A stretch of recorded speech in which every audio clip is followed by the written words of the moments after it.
పరిశుద్ధుడా, ప్రేమ కలిగిన తండ్రి, దయ కలిగిన గొప్ప దేవ, మహాగణుడ, మీ పాదములకు వందనములు, స్తోత్రాలు నాయన. మమ్మల్ని ప్రేమించి మా కొరకు సిద్ధపరిచిన ఈ దినాన్ని బట్టి మరొకసారి మీ పాదములకు నమస్కరిస్తూ, అయ్యా ఈ ఆరాధన ప్రభ మీకు మహిమకరంగా జరుగుతుంది. మీరు ఇచ్చిన కృపను బట్టి మీకు వందనాలు. ఇచ్చిన బిడ్డలందరికీ జ్ఞాపకం చేసుకోండి. అయ్యా మా కొరకు సిద్ధపరిచిన మీ మాటలను మీ జ్ఞాపకం చేసుకొని చుండగా మీ కృపలు ప్రతి హృదయాన్ని కూడా తెరిచిన ఆయన ప్రభ ప్రతి ఒక్కరితో మీరు మాట్లాడమని వేడుకుంటున్నాను. మీ మాటల్లో ఉన్న శక్తి చాలా గొప్పది నాయన. ప్రతి హృదయం తెరవబడి మీ వైపు నాయన తిరుగునట్లుగా సాయం చేయమని ప్రార్థిస్తూ, వినగల చెవి గ్రహించే మనసు అందరికీ దయచేయండి. ముఖ్యంగా లైవ్లో ఈ మాటలు వింటున్న మా ప్రియులు, మా సహోదరులందరూ కూడా మీరు జ్ఞాపకం చేసుకొని అయ్యా తగిన కాలంలో ప్రతి ఒక్కరు కూడా మారు మనసు పొంది ఈ కృపలో అంతకంతా కూడా తినటకు సాయం చేయమని ప్రార్థపడుతూ, అయ్యా వినగల చెవి గ్రహించే మనసు అందరికి ఇవ్వమని మా రక్షకుడు మీ ప్రియ కుమారుడైన యేసు క్రీస్తు నామములో ప్రార్థించి వేడుకుంటున్న మా పరమ తండ్రి. ఆమేన్, ఆమేన్, ఆమేన్. ప్రభునందు ప్రియమైన దేవుని వారులారా, దేవుని మహాకృపను బట్టి కూడిచ్చిన మీ అందరికీ మా రక్షకుడైన యేసుక్రీస్తు వారి పవిత్రమైన నామంలో నా హృదయపూర్వకమైన వందనాలు చెల్లిస్తూ ఉన్నా. మరి ఒక డిసెంబర్ మాసంలో మనం అందరం ఉన్నాం కాబట్టి మరి ఈ సంవత్సరం ఒక నెలలో మొత్తం యేసుక్రీస్తు యొక్క జన్మదినానికి సంబంధించిన సందర్భానికి సంబంధించిన అనేక కార్యక్రమాలు ప్రపంచవ్యాప్తంగా ఈరోజు మరి జరుగుతూ ఉన్నాయి. అందులో చాలా మంది ఆనందిస్తూ సంతోషిస్తూ అనేకులను దేవుని వైపు నడిపించే వారికి చాలా మంది ఉన్నారు. కాబట్టి మరి వాళ్ళందరిలో మనం కూడా ఉండటం మన గొప్ప అదృష్టం అని మనం చెప్పుకోవాలి. ఎందుకంటే దేవుడు చాలా గొప్పడు, ప్రేమమయుడు. ఎంత ప్రేమమయుడు అంటే మనందరి కోసం అంటే ప్రపంచంలో బ్రతుకుతున్న మనుషులందరి కోసం తన కుమారుని లోకానికి పంపి బలిగా అర్పణగా అర్పింపజేసి మరి సమాధి చేయబడి 3వ దినమున తిరిగి లేపి పరలోకానికి వెళ్ళినట్టుగా మనం బైబిల్లో చూడొచ్చు. అయితే ఈ డిసెంబర్ మాసంలో క్రీస్తు యొక్క పుట్టుకకు సంబంధించిన విషయాలు అనేక సంఘాల్లో మాట్లాడుకుంటూ ఉంటారు. మరి క్యారెన్స్ రూపంలో కానీ అనేక కార్యక్రమాలు మరి జరుగుతుంటాయి ఈ కార్యక్రమాలు. కాబట్టి ఆ కార్యక్రమాలన్నింటిలో కూడా యవనస్తులు, యవన స్త్రీలు, సంఘాలు అందరూ కూడా సంతోషంగా ఆనందంగా మరి జరుపుకోవటానికి మరి దేవుడు ఇంత గొప్ప కార్యాన్ని భూమి మీద జరిగించడం అనేది అది చిన్న విషయం కాదు. ఎందుకంటే దేవుడి కార్యమును మరి జరిగించినట్టుగా మనం చూడవచ్చు. అందరూ కలిసి సంతోషించే కార్యక్రమం ఈ వారంలో జరిగే కార్యక్రమాలన్నీ కూడా ఇదంతా కూడా క్రిస్టమస్ కు సంబంధించిన విషయాలే. ఇప్పుడు అన్ని సంఘాల్లో కానీ దేశవ్యాప్తంగా కూడా ఈ విషయాలు మనం మాట్లాడుకోవడం అనేది జరుగుతూ ఉంటుంది. నిజమే కదా. మొన్న కూడా మనం క్యారెన్స్ చేసినాం.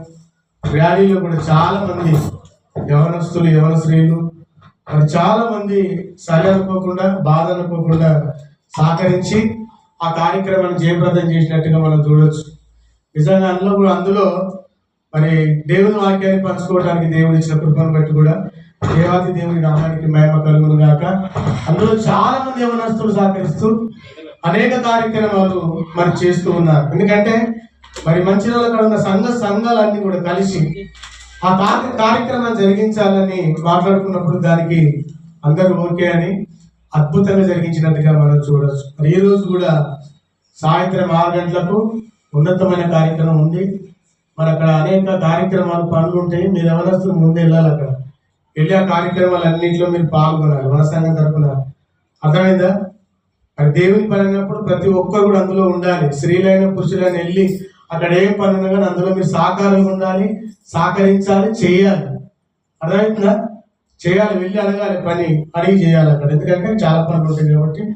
మరి ఆరాధన అయిపోయిన తర్వాత మీరు వెళ్ళి వాళ్ళని కలవండి. అక్కడ ఏదైనా పనులు ఉంటే ఖచ్చితంగా మీరు చేయడానికి ప్రయత్నం చేయండి. ఓకేనా? దేవుడి మిమ్మల్ని, మీ కుటుంబాలను ఇంకా దీవించును గాక. అయితే ఈరోజు ఒక మంచి విషయాన్ని మనం ఆలోచిద్దాం బైబిల్ నుంచి. ఎందుకంటే బైబిల్ అంతా కూడా దేవుడు రాయించిన గ్రంథం కాబట్టి యేసుక్రీస్తు యొక్క జననానికి సంబంధించిన అనేక విషయాలు బైబిల్లో రాయబడి ఆ సంగతులన్నీ కూడా మనం మాట్లాడుకుంటూ వాటి గురించి చెప్పుకున్నప్పుడు క్రీస్తు యొక్క గొప్పతనం, క్రీస్తు యొక్క ఔన్నత్యం, క్రీస్తు యొక్క ఉన్నతమైన స్థితి మనకు అర్థమైనప్పుడు ఆయన కోసం బ్రతకాలి, ఆయన కోసం నిలబడాలి, ఆయన కోసం నడవాలి, ఆయన కోసం ఉన్నతంగా జీవించాలన్న ఆశ మనలో పుడుతుంది. కాబట్టి మరి దేవుని మాటలు వింటేనే తప్ప అదంతా జరగదు. కాబట్టి అందరూ కూడా జాగ్రత్తగా దేవుని మాటలు మనం నేర్చుకుందాం. మత్తయి సువార్త 2వ అధ్యాయం నుంచి కొన్ని సంగతులు మనకి జ్ఞాపకం చేసుకుందాం. మత్తయి సువార్త 2వ అధ్యాయము 1 నుంచి మనము ఒక మాట జ్ఞాపకం చేసుకుందాం.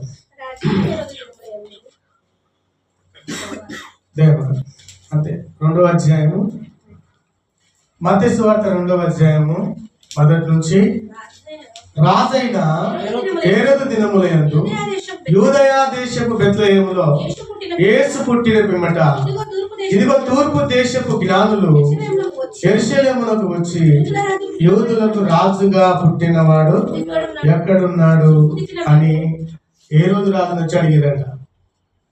ఎవరు అడిగారు వచ్చి?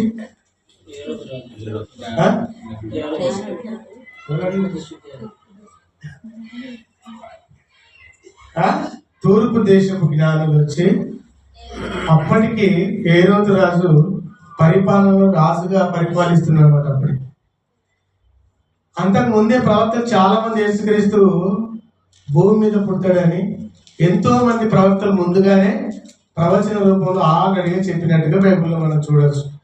అప్పటికే హేరోదు రాజు రాజుగా ఉన్నాడంట ఆ ప్రాంతంలో. అప్పుడు తూర్పు దేశపు జ్ఞానులు వచ్చి ఏమని అడుగుతారంట, యూదులకు రాజుగా పుట్టినవాడు ఎక్కడున్నాడు అని ఆయనను అడిగిరి. తూర్పు దిక్కున మేము ఆయన నక్షత్రమును చూచి ఆయనను పూజించడానికి మేము వచ్చాము. తూర్పు దిక్కున ఆయన నక్షత్రం మేము చూసాము, ఆ నక్షత్రాన్ని బట్టి మేము వచ్చాము. ఆయన ఎక్కడున్నాడో చెప్తే మేము ఆయనను పూజించడానికి వచ్చాము. యేసుక్రీస్తును పూజించడానికి, సేవించడానికి, పూజించడానికి తూర్పు దేశము నుంచి జ్ఞానులు వచ్చినట్టుగా బైబిల్లో రాయబడింది. యేసుక్రీస్తు ఆరాధనకు పాత్రుడా కాదా అంటే ఆరాధన ఖచ్చితంగా పాత్రుడు. ఎందుకంటే తూర్పు దేశపు జ్ఞానులు ఆయన పాదాలకు నమస్కరించి ఆయన ఆరాధించినట్టుగా మనం చూస్తున్నాం. ఆరాధన అంటే పూజించుట, ప్రేమించుట అని అర్థం. ఆరాధన అంటే పూజించుట, ప్రేమించుట అని అర్థం. అంటే యేసుక్రీస్తు సర్వమానవాళి కోసం, అంటే అందరి కోసం ఈ భూమి మీదకి వచ్చినట్టుగా బైబిల్ గ్రంథం సెలవిస్తుంది. అవునా? అందరి కోసం ఈ భూమి మీదకి వచ్చినట్టుగా బైబిల్ గ్రంథం సెలవిస్తుంది. మత్తయి సువార్త రాసింది ఎవరు?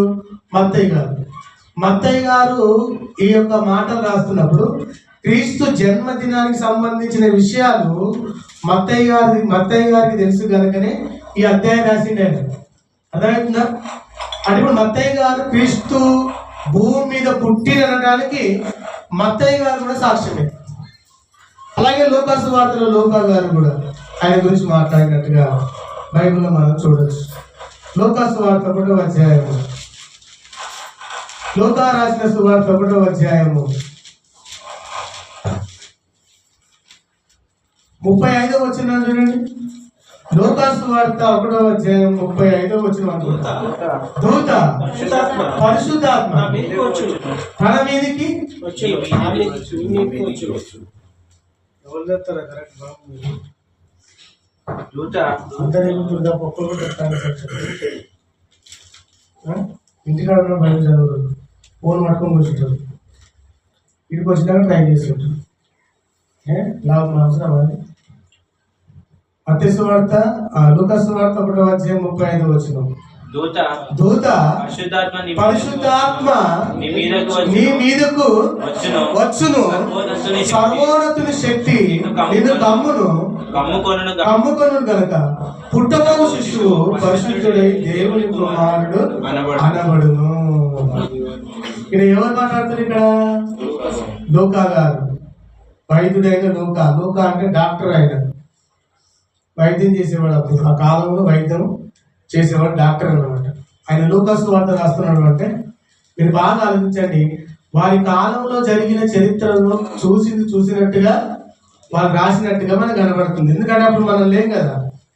అప్పుడు మనం లేము. అప్పుడు వాళ్ళు ఉన్నారు కాబట్టి అప్పుడు ఏం జరిగిందో, ఎలా జరిగిందో, ఆ ప్రాంతంలో ఏం జరిగిందో, ఎలా జరిగిందో అంతా కూడా గ్రంథంలో రాయబడింది. అంటే వాళ్ళు చూసింది చూసినట్టుగానే రాయించారు.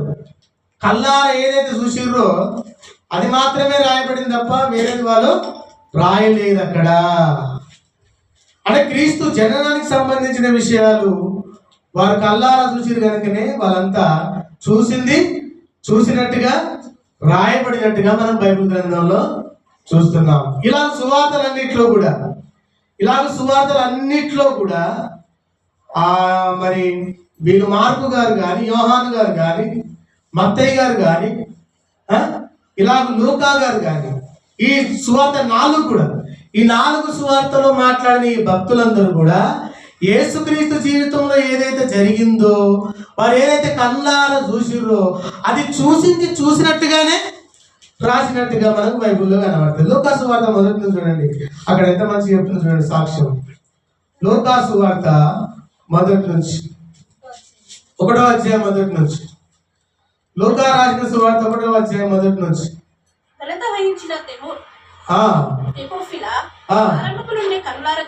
కనులార చూసి వాక్య సేవకులైన వారు తమకు అప్పగించిన ప్రకారం మన మధ్యన నెరవేరిన కార్యములను గురించి వివరముగా రాయుటకు అనేకులు పూనుకున్నారు. మన మధ్య జరిగిన కార్యములను బాగా అంటనే తీసుకుని మాట, మన మధ్య జరిగిన కార్యక్రమాలన్నీ కూడా, అంటే యేసుక్రీస్తు జన్మదినానికి సంబంధించిన కార్యక్రమాలు అయితే ఉన్నాయో అవి మన మధ్య, మన కళ్ళ ముందు జరిగిన వాటన్నిటినీ అనేకులు పూనుకొని ఉన్నారు. రాయటానికి పూనుకురంట. ఒకవేళ రాసి ఉండకపోతే ఈరోజు ఈ మాటలు మనము చదివేవారం. దేవుడు నిజంగా ఎంత గొప్ప చూడండి. యేసుక్రీస్తు పుట్టుకు సంబంధించిన ఎవిడెన్స్ ఏదైనా ఉందా భూమి మీద అని ఎవడైనా అడిగితే కళ్ళారా చూసిన ఈ సువార్తలు ఉన్న వాళ్ళందరూ వాళ్ళకి తెలుసు యేసు ప్రభు జీవితంలో ఏం జరిగిందో, ఎలా జరిగిందో, ఆయన ఎలా కన్యక గర్భంలోకి వచ్చిందో, ఎలా భూమి మీదకి వచ్చిందో, ఆయన ఎలా బ్రతికిందో, ఎలా జీవించిందో అనే సంగతి ఈ సువార్త రాసిన వాళ్ళందరికీ ఆ విషయాలు తెలుసు. కనుకనే మా మధ్య జరిగిన కార్యక్రమాలన్నిటినీ రాయుటకు మేము పూనుకున్నాము. అంటే వాళ్ళు రాసిర్రంటే ఈరోజు మనం వాటిని చదువుకొని వాటి యొక్క విశ్వాసం ఉంచి నమ్మిక ఉంచి క్రీస్తు యేసులోకి మనం వచ్చినామా అనేమా. ఒకవేళ రాయకుంటే ఒకవేళ ఆ రోజు కనుక వాళ్ళు రాయకుంటే ఈ రోజు ఆధారం అనేది మనకు ఉండేది కాదు.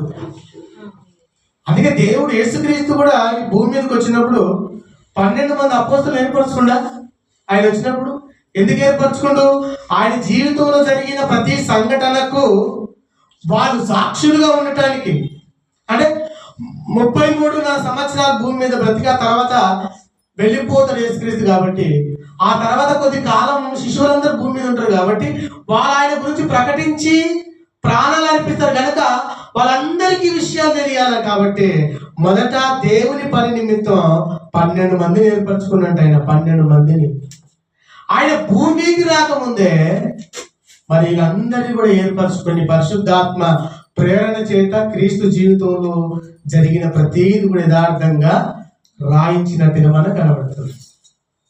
అదేవిధంగా ప్రతీది కూడా యథార్థంగా రాయించినట్టుగా మనకు కళ్ళగట్టినట్టుగా ఈరోజు మనం చదువుకుంటున్నాము, నేర్చుకుంటున్నాము, వింటున్నాం అంటే ఆ రోజు ఆ భక్తుల ద్వారా రాయబడిన మాటలే.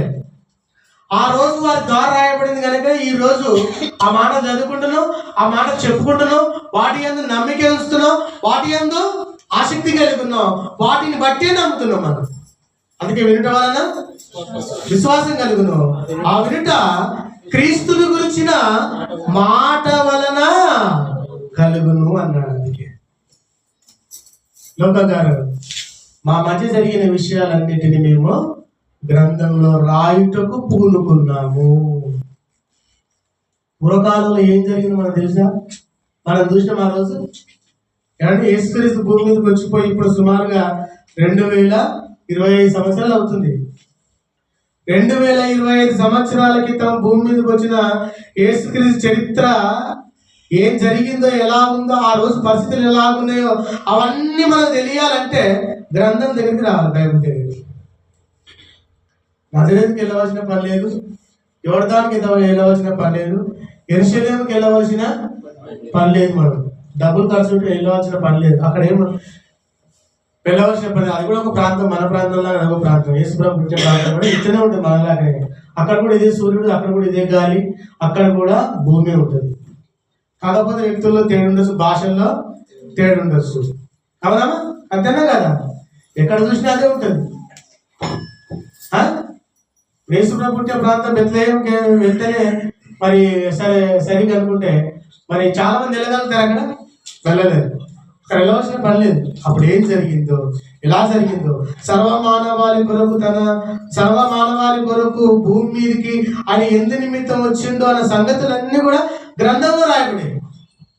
గ్రంథాన్ని చదివితే మనకు అర్థమవుతాయి, నేర్చుకుంటే మనకు అర్థమవుతాయి, అవి వింటే మనకు అర్థమవుతాయి, వాటిని నేర్చుకుంటే మనకు అర్థమవుతుంది. అవునా కదా? అయితే యేసుక్రీస్తు భూమి మీదకి వచ్చే కాలం నాటికి, ఆనాటికి మరి భూమి మీద చాలా మంది అప్పుడు దేవుని యందు భయభక్తులు కలిగిన స్త్రీలు ఉన్నారట. ఆ రోజు అందరిలో ప్రాముఖ్యంగా దేవుడు ఎన్నుకున్న ఎవరిని? మరియమ్మను. మరియని ఎన్నుకున్నట. అందరిలో ప్రాముఖ్యంగా మరియని ఎన్నుకున్నట. కారణం ఏంటి? పురుషుని కలయిక లేకుండా భూమి మీదకైనా రావాలి అంటే, పురుషుని కలయిక లేకుండా మరి గర్భం వస్తుంది అంటే దేవుడు తలుచుకుంటే ఎలాగైనా వస్తుంది. దేవుడు తలుచుకుంటే పురుషుడు అవసరం లేదు. అంతెందుకు, ఆదాము చేయటానికి ముందు స్త్రీ చేసిండా, ఆదాము చేసిండా? మా స్త్రీ లేదు కదా, అట్లా కొట్టిండు. పుట్టించగలడు ఆయనకు అసాధ్యమైనది ఏది లేదు. ఇప్పుడు భూమి మీద మనకు పిల్లలు కావాలంటే స్త్రీ పురుషుల కలయిక అనేది ఖచ్చితంగా అవసరం కనుక వివాహం అనే కార్యక్రమాన్ని ఏర్పాటు చేసిండు ఆయన. ఆదాము భూమి మీద రావటానికి యెహోవా దేవునికి భార్య లేదా? ఉందా? ఒక్కడే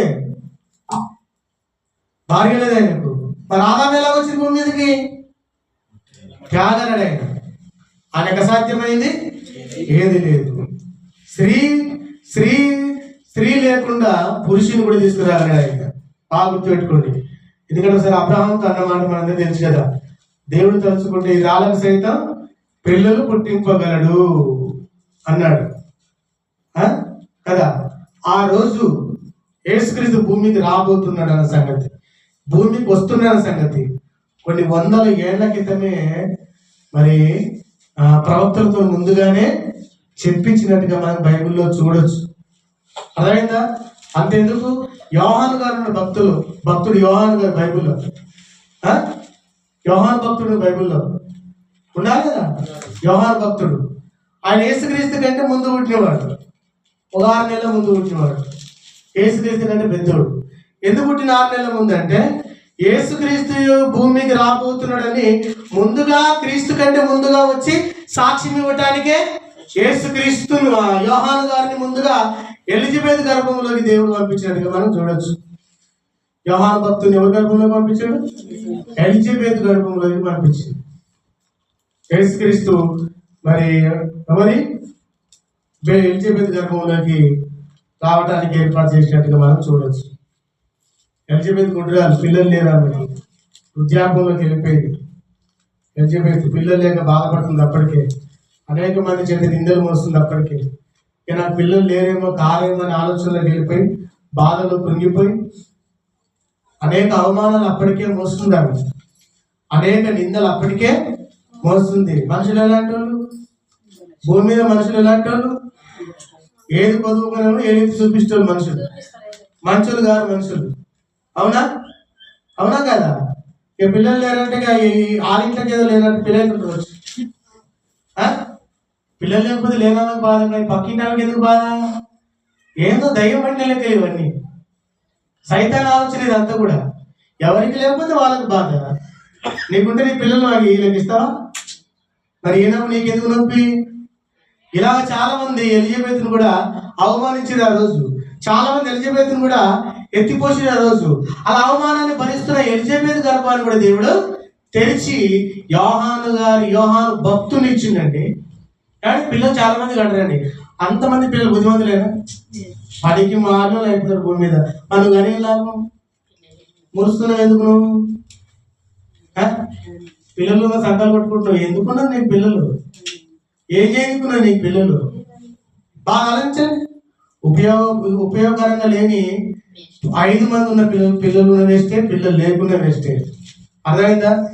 పెరిగి పెద్దోడై తంతుంటే అప్పుడు అంటది ఓకేనగా అందరు నిన్ను అంటది. అవునా కదా? ఈడ్చుకెళ్ళి అనాథాశ్రమంలో వేసిన, తీసుకెళ్లి బయట పడేసిన, చక్కగా చూడకపోయినా ఆ రోజు అంటది ఎందుకురా నిన్ను నేను గంటి అనవసరంగా ఆ పురిటిలోనే నిన్ను చంపింటే ఈ బాధ నాకు వచ్చి ఉండేది కాదంట అని బాధపడుతున్న తల్లులు కూడా చాలా మంది భూమి మీద.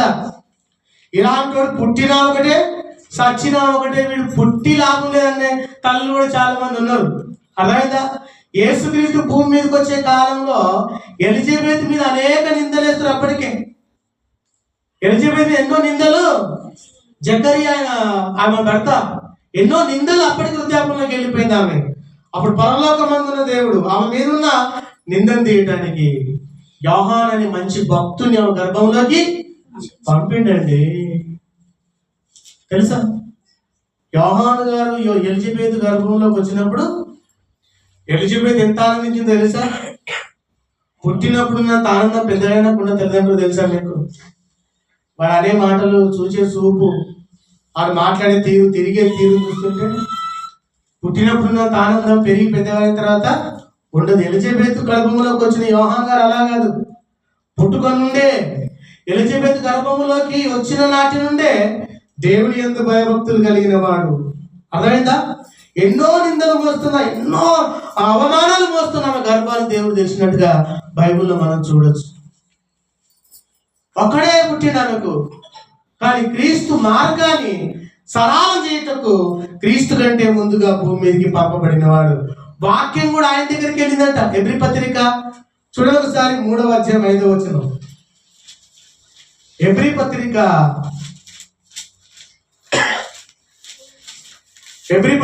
3వ అధ్యాయం ఒకసారి చూడండి, 5 నుంచి. ముందు చెప్పబో సంగతులకు సాక్షార్థముగా మోసే పరిచారకుడై ఉండి దేవుని ఇల్లంతటిలో బహు నమ్మకముగా ఉండే. ఈయన మోసే గారండి, ఈయన మోసే గారు. ఈయన కూడా భూమి మీదకి వచ్చేటప్పుడు వీళ్ళ తల్లి కూడా మహాశ్రమాలు వచ్చినాయి. ఈయన కూడా జమ్ము పెట్టెలో పెట్టి నదిలో ఇచ్చినట్టుగా బైబిల్లో మనం చూడవచ్చు. నదిలో విడిచిపెట్టిన ఆ జమ్ము పెట్టెలో ఆ పెట్టె మరి ఐగుప్తులో ఉన్న రాణి యుద్ధకు వెళ్ళడం అనేది ఆ చరిత్రలో మనకు తెలుసు. మీరు బాగా ఆలోచించండి. యోహాను గారు కూడా అంతే, ఈ మోషే గారు కూడా అంతే. ఇక భక్తులందరూ కూడా క్రీస్తు కొరకు సాక్ష్యం ఇవ్వటానికి ముందుగా వచ్చిన వీళ్ళంతా కూడా మరి అలా పుట్టుక కంటే ముందు భూమి మీద బహుశ్రమలు వాళ్ళు కలిగినట్టుగా మనం చూడొచ్చు కదా. బహుశ్రమలు కలిగినట్టుగా మనం చూడొచ్చు.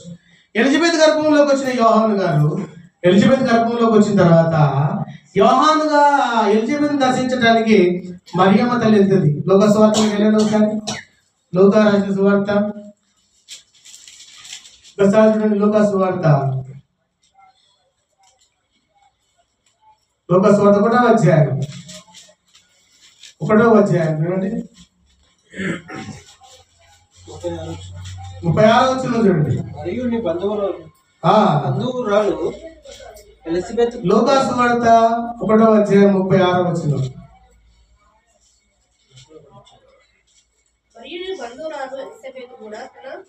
మరియు నీ బంధువురాలు ఎలిజబెత్కు తన వృద్ధాపమందు ఒక కుమారుని గర్భమును ధరించి ఉన్నది. గొడ్రాలనబడిన ఆమెకు 6వ మాసము. సరే, 6వ మాసం అంటారు ఎవరికి? ఎలిజబెత్. అప్పుడు మరియమ్మ ఎలిజబెత్ దర్శించడానికి వెళ్ళింది. అప్పుడు ఎలిజబెత్కు వందనవచనం చెప్పినప్పుడు మరియమ్మ గర్భంలో ఉన్న యోహాను గారు ఏం చేసినాడ? గంతులేసినట్ట. గంతులేసినట్ట. ఎవరు గంతులేసిరమ్మా? ఎలిజబెత్ గర్భంలో ఉన్న యోహాను గారు. ఎవరు మాట విన్నాడు? మరియం వచ్చి ఎలిజబెత్కు వందనం చెప్పగానే ఎలిజబెత్ గర్భంలో ఉన్న యోహాను గారు గంతులేసినట్ట. ఎందుకు గంతులేసిండు? ప్రపంచ ప్రజలందరి కొరకు ఒక రక్షకుడు భూమికి రాబోతున్నాడు. ఆ రక్షకుని కనబోతున్న తల్లి నన్ను దర్శించడం, నా తల్లిని దర్శించడం నాకెంతో ఆనందం అని గంతులేసినట్టు. మీకు అర్థమైందా? మరియమ్మ గర్భంలో ఎవరున్నారు? యేసు ప్రభు. ఎలిజబెత్ గర్భంలో ఎవరున్నారు? యోహాను గారు ఉన్నారు. యోహాను గారిని దర్శించడానికి, ఎలిజబెత్ దర్శించడానికి వచ్చింది ఎవరు? మరియమ్మ. మరియమ్మ వచ్చి ఎలిజబెత్ తో మాట్లాడుతున్నప్పుడు ఎలిజబెత్ గర్భంలో ఉన్న యోహాను గారు గంతులేసినంట.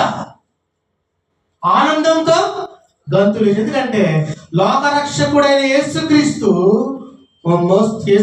మోస్తున్న తల్లి మరియా నా తల్లిని దర్శించడం నిజంగా మా అదృష్టం అని లోపల నుండి గంతులేస్తున్నట్టు. అసలు భూమికి యేసుప్రభు ఇంకా రానేలేదు, ఇంకా పుట్టనే లేదు, పశువుల పాకలో పరుండబెట్టలేదు, ఇంకా నెలలు కూడా నిండలేవు ఆమె. కానీ ఆరవ మాసంలో ఉన్న ఎలిజబెత్ గర్భంలో ఉన్న యోహాను గారు మరియమ్మ మాటిని గంతులేస్తున్నట్ట. అంటే మరియమ్మ ద్వారా భూమి మీదకి యేసుక్రీస్తు రాబోతున్న సంగతి పిండముగా ఉన్న యోహాను గారికి ముందే అర్థమైంది మీకు? యోహాను గారికి ఏమో 6 నెలలు ఉన్నాయి అక్కడ. ఇక్కడ ప్రారంభమైంది. ఈమె గర్భంలో ఉన్న యేసుక్రీస్తును బట్టి ఎలిజబెత్ గర్భంలో ఉన్న యోహాను గారు ఆనందపడుతున్నట్టుగా మనకు కనబడుతుంది ఇక్కడ. అవునా? మీరు బాగా ఆలోచించండి. దేవుడు చేసే కార్యం ఎంత గొప్పగా ఉంటుందో చూడండి ఒకసారి. దేవుడు రాయించిన మాటలు ఎంత అద్భుతంగా ఉన్నాయో చూడండి. ఈరోజు యేసుక్రీస్తు పుట్టుకకు ఆధారాలు లేవు అని మనం అనుకుంటే ఎన్ని ఆధారాలు, ఎన్ని సాక్ష్యాలు, ఎన్ని సంగతులు జరిగినట్టుగానే బైబిల్లో రాయించినట్టుగా మనం చూస్తున్నాం. అన్ని విషయాలు జరిగినాయని చూడండి. అవన్నీ కూడా వారి మధ్య జరిగినాయంట. యేసుక్రీస్తు భూమి మీదకి వచ్చే నాటికి హేరోదు రాజుగా పరిపాలిస్తున్నప్పటికే అప్పుడు హేరోదు రాజు అనుకున్నట్ట, నేను కదా రాజుని, మళ్ళీ ఇంకో రాజు ఎవరు ఇస్తున్న భూమి మీదకి అనుకున్నట్ట, నేను కదా రాజుని అనుకున్నట్ట. తూర్పు దేశం జ్ఞానంలో చదివిరా?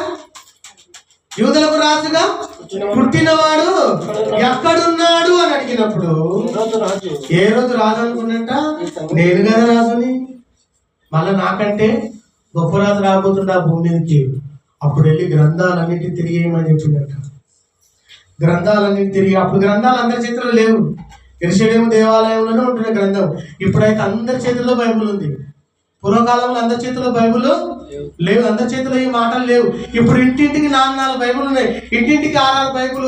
ఎంతమంది దేవుని నమ్ముకుంటే అన్ని బైబుల్ ఇప్పుడు అందరికీ ఉన్నాయి. కానీ పూర్వకాలంలో బైబుల్ అనేది అందరి చేతుల్లో లేదు. యెరూషలేము దేవాలయంలో ఉంటుండే.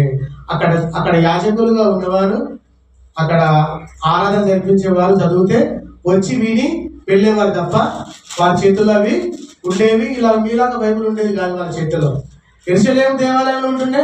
ఆ ఉన్న వాక్యాన్ని యాజకుడు మాత్రమే ముట్టుకోవాలి, యాజకుడు మాత్రమే తెచ్చి బోధించాలి, యాజకుడు మాత్రమే విషయాలు ప్రకటించాలి. తర్వాత ఆ గ్రంథాన్ని చుట్టి పక్కకెట్టేసేయాలి. ఆ కాలంలో అలా ఉండే. ఆ కాలంలో హేరోదు రాజుగా ఉన్న కాలంలో నేను కదా రాజును, మనవ రాజు భూమికి రాబోతుందా అన్న సంగతి తెలుసుకోవటానికి హేరోదు రాజు వెళ్ళి గ్రంథాలను తిరిగేసినాడు. మొత్తం చూడండి ఒకసారి గ్రంథంలో ఏముందంటే, అప్పుడు హేరోదు రాజుకు మీకా గ్రంథం కనబడదంట. అక్కడ రాయబడింది 5వ అధ్యాయం 2వ వచనం. మీకా గ్రంథం 5వ అధ్యాయం 2వ వచనం. మీకా గ్రంథం 5వ అధ్యాయం 2వ వచనం. దేవుని నామానికి మహిమ కలుగునుగాక. మీకా గ్రంథం 5వ అధ్యాయము 2వ వచనం చూడండి.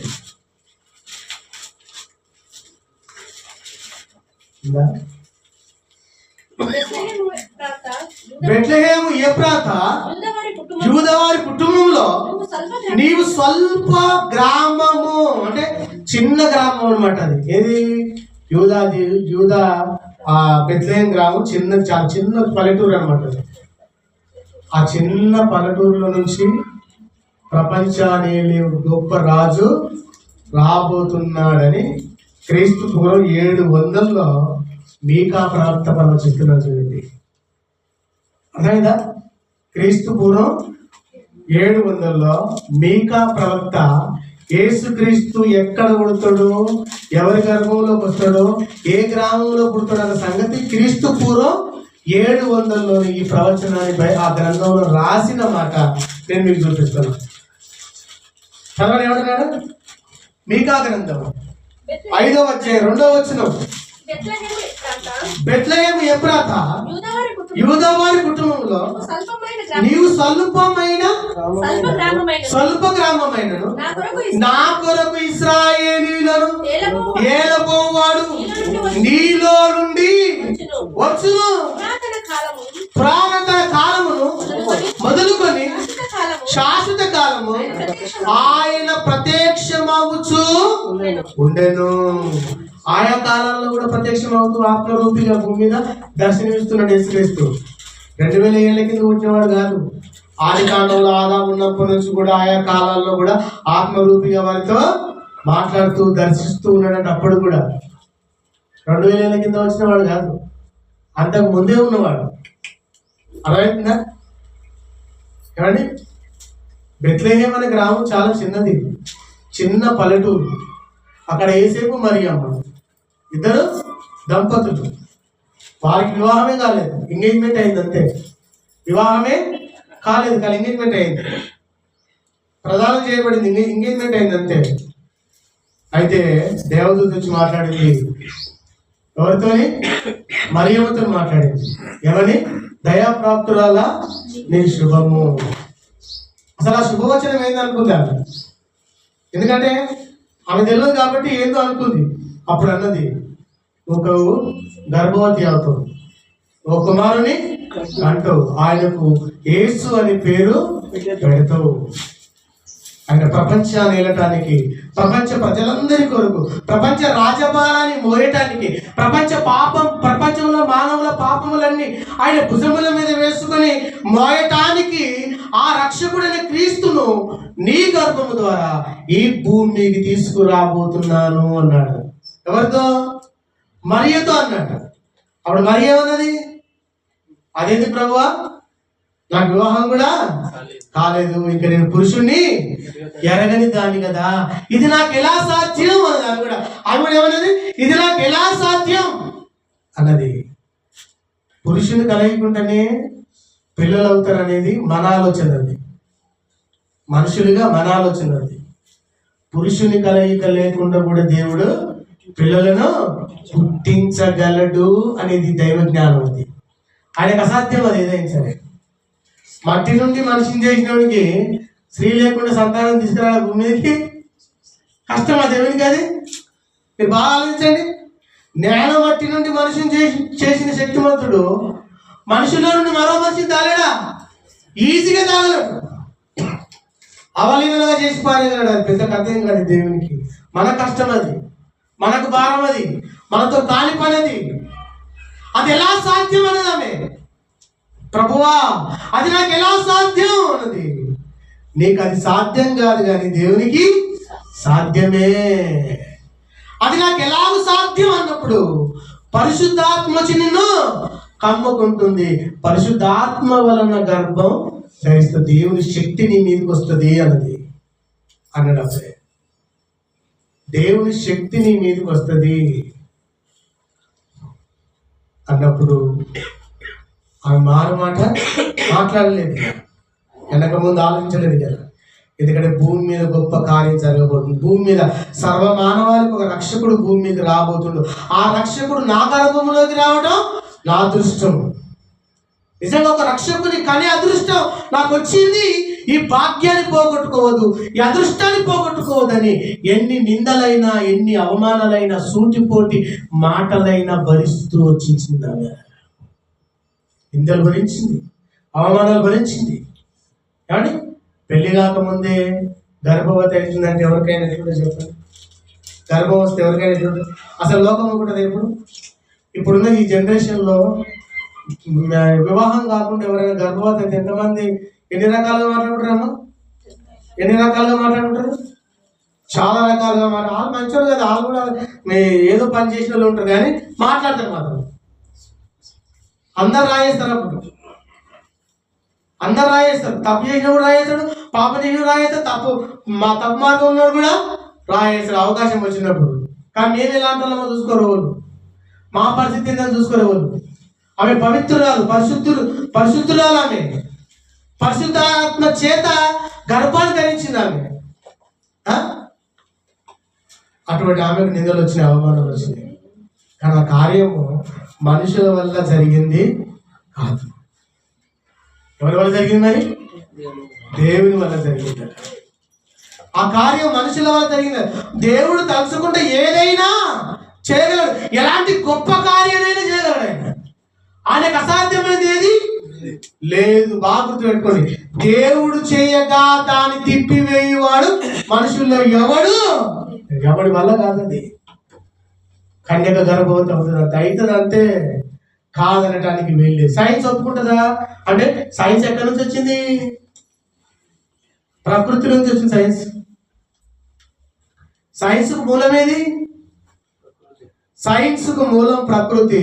మరి ప్రకృతి మూలమేది? దేవుని మాట కదా. ప్రకృతి పంచభూతాలన్నీ ఎవరి వల్ల కలిగినాయి?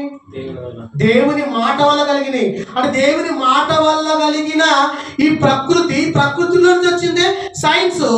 సైన్స్ ఒప్పుకుంటే ఎంత, ఒప్పుకోకపోతే ఎంత. సైన్స్కే తల్లి ప్రకృతి, ప్రకృతికే తండ్రి పరలోకమందున దేవుడు కదా. మీకు అర్థమవుతుందా? ఆకాశం ఎట్లా వచ్చింది? దేవుని వల్ల వచ్చింది. భూమి ఎలా కలిగింది? గాలి ఎలా కలిగింది? నీరు ఎలా కలిగింది? ప్రకృతి మొత్తం ఎవరి వల్ల కలిగింది? దేవుని వల్ల కలిగిన ఈ ప్రకృతిలో నుంచి వచ్చిందే సైన్స్. ప్రకృతిలో నుంచి వచ్చిందే సైన్స్. మరి ప్రకృతిని కలిగించిన దేవుడు గొప్పడు కాదా? గర్భాన్ని తెరవలేదా? మరియమ్మ గర్భాన్ని తెరవగలడు. వృద్ధాపంలో ఉన్న యోహాను తల్లి ఎలిజబెత్ తల్లి గారి గర్భాన్ని తెరిచింది దేవుడు. వృద్ధాపంలో ఉంది. 90 ఏళ్ళ వయసు ఉన్న శారా గారి గర్భాన్ని తెరిచింది ఆయన. ఎంత వయసు? 90 ఏళ్ళు. 100 ఏళ్ళు అబ్రహాం, 90 ఏళ్ళు శారా గారికి. అప్పటికే స్త్రీధనం ఆమెలో నిలిచిపోయిందంట. అంటే పిల్లలు కానీ శక్తి ఆమెల నుండి వెళ్ళిపోయిన తర్వాత కూడా ఆమె గర్భం ధరించడానికి చేసిన దేవుడు. అంటే దేవునికి అసాధ్యమైనది ఉందా? ఇది ఎలా సాధ్యమని అడిగింది మరియమ్మ. ఎందుకంటే మరియమ్మ నీలాంటి మనిషి కాబట్టి. పిల్లలు పుట్టాలంటే పడుతున్నారు కదా, పురుషుల కలయిక కంపల్సరిగా ఉండాలి కదా. ఇది ఎలా సాధ్యం తండ్రి? ఇది ఎలా జరుగుతుంది? ఇది ఎలా సాధ్యం అంటే మనుషులకు అసాధ్యమే, కానీ దేవునికి సాధ్యం. ఏదైనా చేయగలడైనా వృద్ధాపంలో ఉన్న గర్భం తీసుకురాగలడానికి పిల్లలు అయ్యేటట్టుగా చేయగలడైనా. ఎలిజబెత్ వృద్ధాపంలోకి వెళ్ళిపోయింది. యోహాను గారిని అన్నది శారా గారు వృద్ధాపంలోకి వెళ్ళిపోయింది. శారా గారు, అబ్రహాం భార్య శారా గారు వృద్ధాపంలోకి వెళ్ళిపోయింది. అప్పుడు ఆమె పిల్లలు ఇసాకు అన్నట్టుగా బైబిల్లో ఉంటుంది. యవనస్తురాలు ఎవరు? మరియమ్మ. పురుషుని కలయిక లేదా? పురుషునితో కలయిక లేకపోయినా ఇది ఎలా సాధ్యం తండ్రి? నేను ఎలా గర్భం ధరిస్తా? ఇది ఎలా నాకు సాధ్యం అన్నప్పుడు భయపడద్దు నువ్వు. చదవండి ఏమంటున్నాడు? భయపడద్దు నువ్వు, పరిశుద్ధాత్మ వలన నీవు గర్భము ధరించదు. పరిశుద్ధాత్మ వల్ల నీవు గర్భము ధరిస్తావు. ఎన్నో వచ్చిన అది లూకా సువార్త 1వ అధ్యాయం 20 వచ్చిన చూడండి. అతని సంగతులను అతడి సంగతులను గురించి గురించి ఆలోచించుకొనుచు ఆలోచించుకొనుచుండగా ఇదిగో ఇదిగో ప్రభువు దూత స్వప్నమందు ప్రత్యక్షమై అతనికి ప్రత్యక్షమై దావీదు కుమారుడైన యోసేపు నీ భార్య అయిన మరియను చేర్చుకున్నట్టుకు నువ్వు భయపడదయ్యా, మరియ గర్భం ధరిస్తుంది దేవుని వలన, పరిశుద్ధాత్మ వలన. నువ్వు భయపడకు, ఆమె గర్భం ధరించిన నువ్వు అస్సలే భయపడకు. ఆమె గర్భం ధరిస్తుంది, పరిశుద్ధాత్మ వలన గర్భము ధరిస్తుంది. పరిశుద్ధాత్మ వల్ల ధరిస్తుందంట. పరిశుద్ధాత్మ దేవుని శక్తి. పరిశుద్ధాత్మ ఎవరు? దేవుని శక్తి. దేవుని శక్తి మన మీదకి వస్తే ఏదైనా జరుగుతుంది. అది కాదనికే రావాలి. ఎందుకంటే మానవ మాత్రులకు మనకు అసాధ్యం ఉండొచ్చు. నేనేం చేయలేకపోవచ్చు, నేను బలహీనుని, శరీరంలో ఉన్నదనుక నేను బలహీనుని. దేవుని శక్తి కనుక నా మీదకి వచ్చింది అనుకో, చనిపోయిన కూడా లేపే శక్తి వస్తుంది. అర్థమైందా? ఎలాంటి బలానైనా మనం ధరించుకుంటాం. పరిశుద్ధాత్మ శక్తి నిన్ను కమ్ముతుంది. పుట్టబో శిశువు పరిశుద్ధుడై ఉంటాడు. అనేకుల పాపములు మోసుకుపోవటానికి నీ గర్భము ద్వారా భూమికి రాబోతున్నాడు. ఆయనకు యేసు అని పేరు పెట్టు. యేసు అనే పేరు పెట్టింది మరియమ్మ, యేసేపు కాదు. మన కోల్పెట్టిన పేరు మన అమ్మ నాయన. యేసుక్రీస్తు పేరు ఎవరు పెట్టిండ్రు? ఒక్కరు చెప్పు చూద్దాం. యేసుక్రీస్తు కోల్పెట్టిన పేరు మరియమ్మ, యేసేపు కాదు. ఏ పేరు పెట్టాలో కూడా పరలోకం నుండి వచ్చింది ఆ మాట. పుట్టబో శిశువు పరిశుద్ధుడై ఉంటాడు, పరిశుద్ధంగా బ్రతుకుతాడు. ప్రపంచ ప్రజలందరి కొరకు భూమి మీద సమాధానం ఇవ్వటానికి, శాంతి సమాధానం పంచటానికి, అందరి కోసం ప్రాణం పెట్టడానికి పరిశుద్ధుడై వస్తాడైనా. ఆయనకు పెట్టే పేరు తెలుసా? యేసు అని పేరు పెట్టాలి అన్నాడు. యేసు అంటే ఏంటి? యేసు అనగా రక్షకుడు. యేసు అనగా రక్షకుడు. క్రీస్తు అనగా అభిషక్తుడు. ప్రభువు అనగా పరిపాలించువాడు. తన ప్రజలను పరిపాలించువాడు నీలో నుండే రాబోతున్నాడన్న సంగతిని మరియమ్మ హృదయం సంతోషించింది. నిందలు లెక్క చేయలేదుగా, సూటిపోటి మాటలో లెక్క చేయలేదు. దేవుని మహిమపరిచే టైంలో నిందలు వస్తాయి, బాధలు వస్తాయి, ఇరుగుపోరు వారితో అనేక ఇబ్బందులు వస్తాయి. ఎవరిని పట్టించుకోవద్దు, ముందుకు వెళ్ళిపోతూనే ఉండాలి. గొప్ప బహుమానం ఉంటుంది. ఇక తర్వాత ఈలనాలను చూసాం అనుకో, ఉన్న విశ్వాసం కూడా ఏమైతుంది? ఊడిపోయే ప్రమాదం ఉంటది. యథార్థంగా బ్రతుకుతూ, న్యాయంగా జీవిస్తూ, పరిశుద్ధంగా బ్రతుకుతూ, ఆసక్తిగా ముందుకెళ్తున్న టైంలో మన భక్తిని పాడు చేయడానికి ఎవరినైనా ప్రేరేపించి అపవాది తీసుకొస్తాడు. వాటిని లెక్క చేయవలసిన పని లేదంటే. మరియమ్మకు తెలుసు గర్భవతి అయితే నిందలు వస్తాయంటది. లోకం ఏమంటుంది? లోకం ఎలా ఆరిపోతుంది, లోకం ఎలాంటి సూటిపోటి మాటలతో నిందిస్తున్న సంగతి మరియకు తెలిసిన కానీ కూడా ఎందుకు యేసు ప్రభుని అన్నది అంటే, యేసు ప్రభు రాకడ లోకానికి చాలా ప్రాముఖ్యం. ఆయన రావాలి. ఎందుకంటే ఆయన రావటానికి చాలా మంది ప్రవక్తలు ముందుగానే ప్రవచించారు. ఆల్రెడీగా ముందుగా ప్రవచించిన ప్రవచనాలన్నీ నెరవేరాలంటే ఆ పరిశుద్ధుడు నా గర్భంలోకి రావాలి, నేను కనాలి, ప్రపంచానికి గిఫ్ట్గా ఇచ్చేసేయాలి. నేను కనాలి, అందరినీ పాపములు మోసుకుపోయే ఆ రక్షకుని నేను కనాలి అనుకున్నాను. ఓకే చెప్పేసింది, ఓకే చెప్పింది. ఆ ఓకే చెప్పిన వెంటనే ఏం జరిగింది తెలుసా? ఏ రోజు రాజు ఒక శాసనం చేసిందంట. ఏం శాసనం? 2 నెలల పసికందులందరినీ వధించే శాసనం. ఎందుకు శాసనం చేసింది తెలుసా మీకు? యూదులకు రాజుగా పుడుతున్న రాజు ఈ 2 నెలల పసికందులో ఎక్కడో ఒక చోట ఉంటాడు కాబట్టి, ఇప్పుడు పట్టుకోవడం మన వల్ల కాదు కాబట్టి 2 నెలల పసికందులందరినీ వధించే కార్యక్రమాన్ని ఏర్పాటు చేసి ఆజ్ఞ జారీ చేసిందంట. 2 నెలల పసికందులు అందరూ చంపేమని చెప్పిండు. ఇక ఎక్కడెక్కడైతే 2 నెలల పసికందులు ఎవరైతే ఉన్నారో వాళ్ళని చంపేయమని చెప్పిండు రాజు. అప్పుడు తిరిగి పట్టుకొని చంపేస్తారు అందరినీ. అప్పుడు మరియమ్మ ఆ ప్రాంతం విడిచి వెళ్ళిపోయింది. కాపాడుకోవాలా అంత పని కాపాడుకోవాలి. నేను కదా రాజుని అనుకున్నాను, ఇంకో రాజు వస్తున్నాను అసూయతోని చంపే ఆజ్ఞను జారీ చేసినప్పుడే ఆ వార్తని యేసేపు మరియమ్మలు ఆ ప్రాంతాన్ని విడిచిపెట్టి వేరే ప్రాంతానికి వెళ్ళినట్టుగా మనం చూడొచ్చు. 2 చూలాలు ఈ చలిలో, ఈ భయంకరమైన చలిలో ఆ గర్భాన్ని మోస్తూ శ్రమలు పడుతూ బాధలు పడుతూ భరిస్తూ వెళ్ళిపోయింది. గర్భంలో 2 చూలాలుగా ఉన్నవారిని ఎంత జాగ్రత్త చూస్తాం మనం, చాలా జాగ్రత్తగా చూసుకుంటాం మన ఇళ్ళలో అయితే. కానీ ఆ రోజు ఆ సౌకర్యం లేదా తల్లికి, ఆ రోజు ఆ యొక్క అవకాశం లేదా తల్లికి. ఎలాగైనా గర్భంలో ఉన్న శిశువుని కాపాడుకోవాలి, పెంచి పెద్దవాళ్ళు చేయాలి, అందరి కొరకు ఈ లోకానికి నేను అప్పగించాలని చెప్పి ఆ ప్రాంతాన్ని విడిచిపెట్టి వెళ్ళిపోయింది ఆమె. ఎన్నో బాధలు, ఎన్నో నిందలు. ఆయన కన్న తర్వాత కూడా నిందలే, ఆయన కన్న తర్వాత గర్భంలో ఉన్నప్పుడు కూడా నిందలే. కన్నీరు గార్చింది, ఏడ్చింది. ప్రాణం పోయినా పర్వాలేదు కానీ రక్షకుని లోకానికి ఇవ్వాలి, ఎలాగైనా తీసుకెళ్ళాలి, ఎలాగైనా అందరి పాపములు మోసుకుపోయేవాడు ఆయన. అందరి కొరకు వస్తున్నాడు ఆయన. నా కొరకే కాదు, యూదుల కోసమే కాదు, ఇశ్రాయేళ్ల కోసమే కాదు, యావత్ ప్రపంచాన్ని వెలిగించడానికి, యావత్ ప్రపంచాన్ని రక్షణ మార్గంలో నడిపించడానికి, యావత్ ప్రపంచ ప్రజలందరి పాపములను ప్రక్షాళన కొరకు భూమి మీదకి వస్తుంది కనుక ఆ శిశువును ఎలాగైనా కాపాడుకోవాలి అన్న మంచి ప్రేమతో ఆమె బయలుదేరింది. మళ్ళా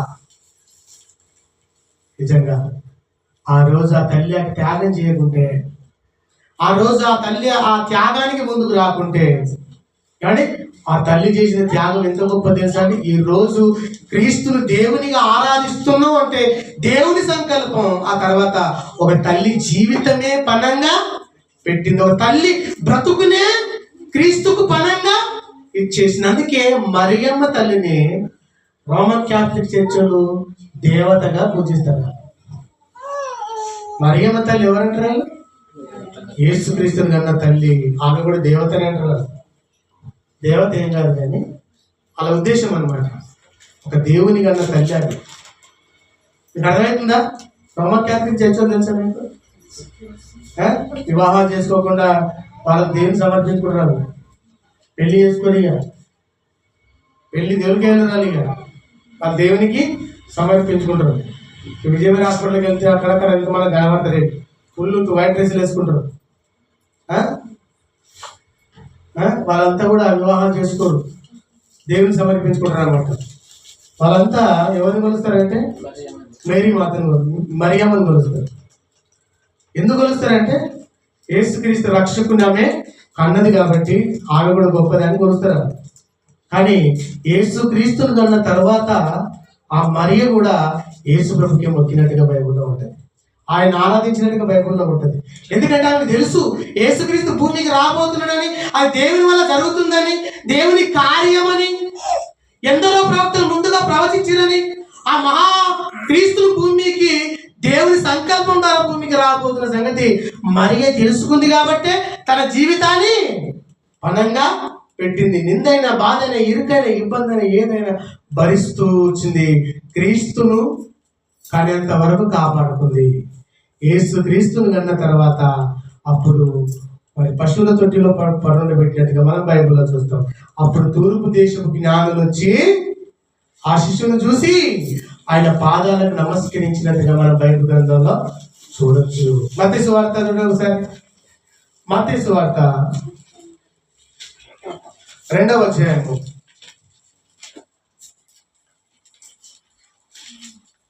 చూడండి ఒకసారి. మత్తయి సువార్త 2వ అధ్యాయం మొదటి నుంచి చూడండి. మొదటి నుంచి రాజైన హేరోదు దినములలో యూదయా దేశపు బెత్లెహేము యేసు పుట్టిన పిమ్మట ఇదిగో తూర్పు దేశపు జ్ఞానులు యెరూషలేమునకు వచ్చి యూదులకు రాజుగా పుట్టినవాడు ఎక్కడున్నాడు అని వచ్చిరట. చదవని కింద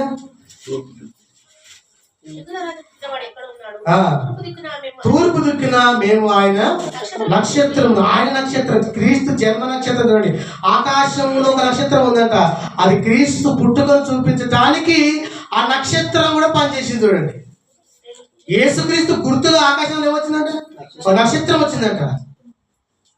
నక్షత్రాలను కలిగించినోడు నక్షత్రం కాదండి, నక్షత్రాలనే కలిగించినోడు ఆయన. చిన్న చిన్న సీరియల్ బల్బులు అయితే మనం ముడుస్తుంటాం, చిన్న చిన్న సీరియల్ బల్బులు గుడ్డ వేసుకొని మనం ముడుస్తుంటాం. ఆకాశం నీళ్ళ రంగులు కనబడుతున్న ఆకాశానికి ఉన్న చుక్కలను ఎవరు కలిగేసి వాటి అన్నింటినీ దేవుడే కదా. ఒక్కొక్క నక్షత్రం ఎంత పెద్ద కూడా తెలిసాది చెప్పలేము అసలు. అందులో ఒక నక్షత్రం క్రీస్తు జన్మ నక్షత్రం. అది యేసుక్రీస్తు జన్మ నక్షత్రం. యేసుక్రీస్తు జన్మ నక్షత్రం ఈ ఎవరు తూర్పు దేశం జ్ఞానం చూసట ఆ నక్షత్రాన్ని ఓడేసాడట, వారికి తో చూపించిందట. అది చూసారా, తూర్పు దేశం ఇక్కడ ఉంటే అక్కడ వెళ్ళటానికి తో చూపించింది. చూడండి, ఇక్కడ నుంచి అక్కడ తీసుకెళ్తుందట. వారికి రండి, లోకరక్షకుడు ఎక్కడ ఉండో మీకు నేను చూపిస్తా, ఏ స్థలంలో ఉండో చూపిస్తా, ఎక్కడుండో చూపిస్తా, మీరు రండి నన్ను అనుసరిస్తూ రండి అన్నప్పుడు ఆ చుక్కను చూస్తూ వెళ్ళినట్టంట. అక్కడ వెళ్ళి ఆయన పూజించి నమస్కరించినట్టుగా మనం బైబిల్లో చూడొచ్చు. ఎందుకంటే పుట్టబోయే శిశువుల పాపం లేదు, ఆయన పరిశుద్ధుడై దేవుని కుమారుడుగా అనబడతాడు. ఈయన సర్వ మానవాళి పాపము తన భుజముల మీద వేసుకొని పోయే గొర్రె పిల్లగా భూమి మీదకి వచ్చినట్టుగా మనకు కనబడుతుంది. గలతీ పత్రిక 1:15 వచ్చిన చూడండి, గలతీ పత్రిక 1:15. గలతీ పత్రిక 1:15. ఆయనను తల్లి గర్భమునందు పడినను మొదలుకొని నన్ను ప్రత్యేకత పరిచి తన కృప చేత నన్ను పిలిచిన దేవుడు, నేను అన్యజనులలో తన కుమారుడైన తన కుమారుని ప్రకటింపవలెనని ఆయనను నాయందు బయలుపరచను అనుగ్రహించాను.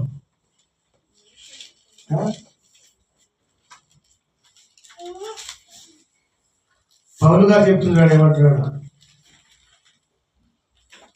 1 తిమోతి 1:15.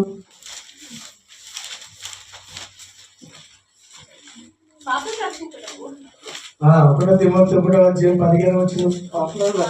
పాపులను రక్షించుటకు క్రీస్తు యేసు లోకములోనికి వచ్చెను. ఈ వాక్యము నమ్మదగినది, పూర్ణ అంగీకారమునకు యోగ్యమై ఉన్నది. పాపులను రక్షించుటకు క్రీస్తు యేసు లోకములోనికి వచ్చెను. పాపులు పాపులు పాపులు పాపులు, ప్రపంచమంతా పాపంతో నిండిపోయింది. యేసుక్రీస్తు వచ్చేనాటికి లోకం మంచిగుందామా? అసలు లోకం మంచుకుంటే రావాల్సిన పనే లేదు. మీకు అర్థమైందా? లోకం మంచుకుంటే యేసుప్రభు ఎందుకు రావాలి భూమికి? అంత పరిశుద్ధులు అయితే యేసుప్రభు అవసరం లేదు కదా. అందరు పాపాత్ములు కనుకనే ఆయన రావాలి. డాక్టర్ ఎవరికి అవసరం అమ్మా? డాక్టర్ అవసరం ఎవరికి ఉంటుంది? పేషెంట్లకు, రోగులకు అవసరం ఉంటుంది. రోగులు లేదనుకో డాక్టర్ ఎందుకు? హాస్పిటల్ పోసేసుకోవాలి కదా. యేసు భూమికి వస్తున్నాడంటే భూమి మీద ఎవరున్నారన్నమాట? పాపులు. ఎవరున్నారు భూమి మీద? పాపులు. అంటే పాపులకు యేసుక్రీస్తు ఖచ్చితంగా అవసరం అన్నమాట. లోకంలో అప్పటికే మొత్తం పాపంతో నిండిపోయింది, బలత్కారంతో నిండిపోయింది, శాపంతో నిండిపోయింది. శాపాన్ని తెచ్చుకుని అందరు అప్పటికే భయంకరమైన పరిస్థితులు. అప్పటికే అటువంటి క్లిష్ట పరిస్థితిలో క్రీస్తు రాకడ భూమి మీద జరిగింది. క్రీస్తు రాకపోతే మన పాపం పోయేదే. మరియమ్మ తల్లి ఆమె గర్భం ఇయ్యకపోతే అంటే దేవుని సంకల్పం అది. ఆమె త్యాగం, ఆమె ప్రేమ, ఆమె ఆసక్తి ప్రపంచ ప్రజలందరి కొరకు పుణ్యాత్ముల భూమికి తీసుకురావటానికి కారణమైంది మరియమ్మ తల్లి. అర్థమైందా? కారణమైంది మరియమ్మ తల్లి. అందుకే లోక పాపములు మోసుకుపోవు దేవుని గొర్రె పిల్ల, ప్రపంచ ప్రజలందరి పాపములు. యేసు వచ్చే నాటికి భూమి మీద భయంకరంగా పాపములు ఉన్నారు వాళ్ళంతా. ఎలా ఉన్నారు ఒకసారి బైబిల్ చూద్దామా? ఆది కాండం చూడండి ఒకసారి. ఆది కాండం 6వ అధ్యాయం 12వ వచనం చూడండి. ఆది కాండం 6వ అధ్యాయం 12వ వచనం. 12వ వచనం.